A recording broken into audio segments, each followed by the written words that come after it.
हमारे सभी धर्मगुरुओं ने और सभी जितने भी मुसलमान धर्म के धर्मगुरु हैं या ईसाई धर्म के धर्मगुरु हैं, उन्होंने परमात्मा को निराकार बता रखा था। उनका फाइनल फैसला है कि परमात्मा निराकार है। और हिंदू धर्म के जो धर्मगुरु हैं वो कहते हैं परमात्मा मूल रूप में निराकार है, और जब वो यहाँ भक्तों पर अनुग्रह करने के लिए नीचे आता है, अवतार धारण करते हैं, जैसे श्री राम, श्री कृष्ण और अन्य जितने भी ये 10 अवतार बता रखे हैं, तो ये तो इनका साकार रूप बताते हैं और वास्तव में परमात्मा निराकार है। ये इनकी थ्योरी है और वास्तविकता इसके विपरीत है कि परमात्मा साकार है, सशरीर है। वो अपने निज स्थान में मनुष्य सदृश नर आकार में रहता है, वहां से गति करके आता है, चलकर आता है। और उन श्रेष्ठ आत्माओं को मिलता है, अच्छी आत्माओं को मिलता है, उनको ज्ञान से परिचित कराता है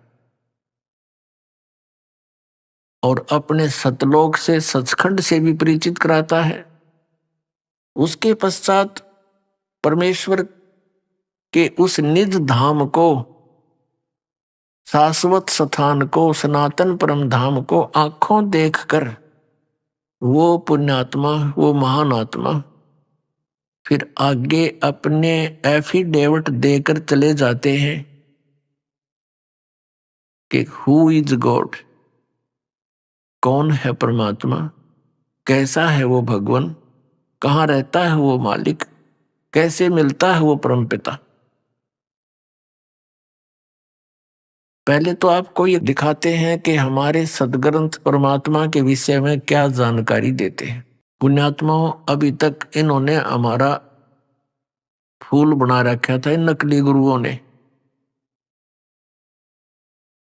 कोई कुछ कह रहा है, कोई कुछ कह रहा है। परमात्मा एक है और उसकी व्याख्या भी एक होनी चाहिए, उसके पाने की विधि भी एक ही होनी चाहिए। और परमात्मा एक सब मानते हैं, भगवान एक है। और फिर अनेकों भगवान हमारे पूज्य बता रखे थे इन्होंने, जैसे भगवान श्री राम, भगवान श्री कृष्ण, भगवान विष्णु, भगवान ब्रह्मा और फिर अन्य देवी देवता, ये सभी हमारे पूज्य बता रखे थे हमारे गुरुओं ने।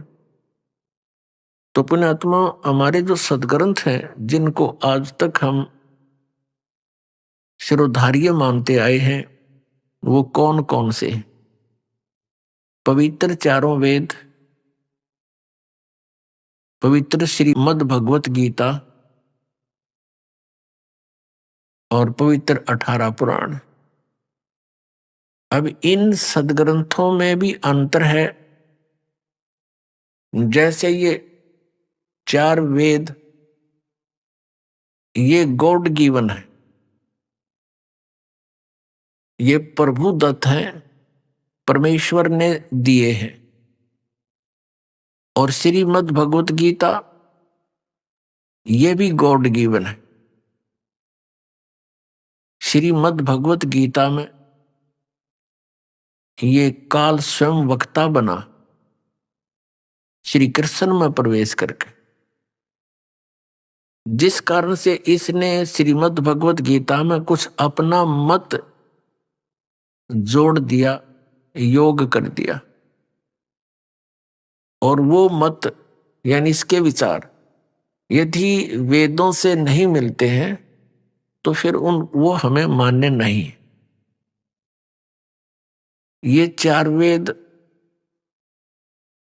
पहले सर्वप्रथम परमात्मा ने ये कंप्लीट ज्ञान दिया था, पूर्ण ज्ञान इस सरपुरुष यानी ज्योत स्वरूपी निरंजन ब्रह्म के अंतःकरण में ये पूर्ण ज्ञान फीड कर दिया था, फैक्स कर दिया था सतलोक से, और उसका समय निर्धारित कर दिया था। इतने समय उपरांत अपने आप इसके शरीर से ये बाहर आ गया था संपूर्ण अध्यात्म ज्ञान।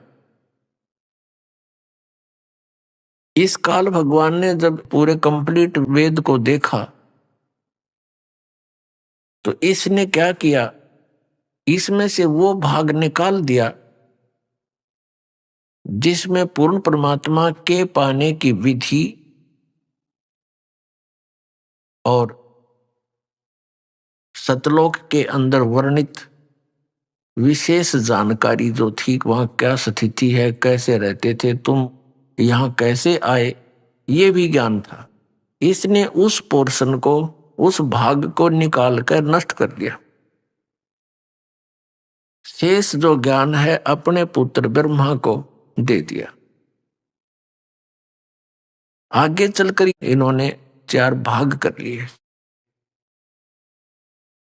जिस वेद के भाग को इस ज्योत निरंजन ने, अर्थात इस काल भगवान ने, ब्रह्म ने नष्ट किया था, उसको दोबारा देने के लिए परमात्मा स्वयं आते और वो अपने मुख कमल से बोलकर उस अमृत ज्ञान को सुनाते हैं। वो ब्रह्मणे मुखे सच्चिदानंद घन ब्रह्म की वाणी कहलाती। श्रीमद् भगवत गीता अध्याय नंबर 4 के श्लोक नंबर 32 में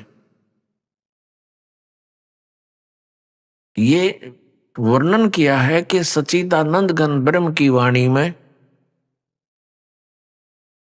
इन धार्मिक अनुष्ठानों यानी यज्ञों की जानकारी विस्तार के साथ कही गई है। और उस ज्ञान को जानने के बाद फिर ये साधक सभी कर्मों से मुक्त हो जाता है। उसको तत्व ज्ञान कहा है। श्रीमद् भगवत गीता अध्याय नंबर 4 के श्लोक 34 में कहा कि उस ज्ञान को जो सच्चिदानंद घन ब्रह्म ने अपने मुख कमल से बोलकर जो ज्ञान दिया है वो तत्व ज्ञान है। उस ज्ञान को तत्वदर्शी संतों के पास जाकर समझ, और फिर जैसे वो तत्वदर्शी संत तुझे मार्गदर्शन करें तो उस परमात्मा की साधना तो तू ऐसे कर सकता है। अपनी भक्ति सतर और उसकी विधि भी क्लियर कर रखी है श्रीमद् भगवत गीता। लेकिन उस परम अक्षर ब्रह्म की भक्ति साधना के लिए उसने तत्वदर्शी संत की खोज का ऑप्शन छोड़ दिया, प्रावधान बता दिया कि उससे पूछो। इससे सिद्ध है कि गीता ज्ञान दाता भी कंप्लीट यानी पूर्ण अध्यात्म ज्ञान नहीं रखता। नहीं तो 4 लाइन और लिख देता, 18 अध्याय बोले 2 अध्याय और बना देता अगर इसको ज्ञान होता। तो पुण्यात्माओं उस ज्ञान को बताने के लिए परमात्मा स्वयं आए थे।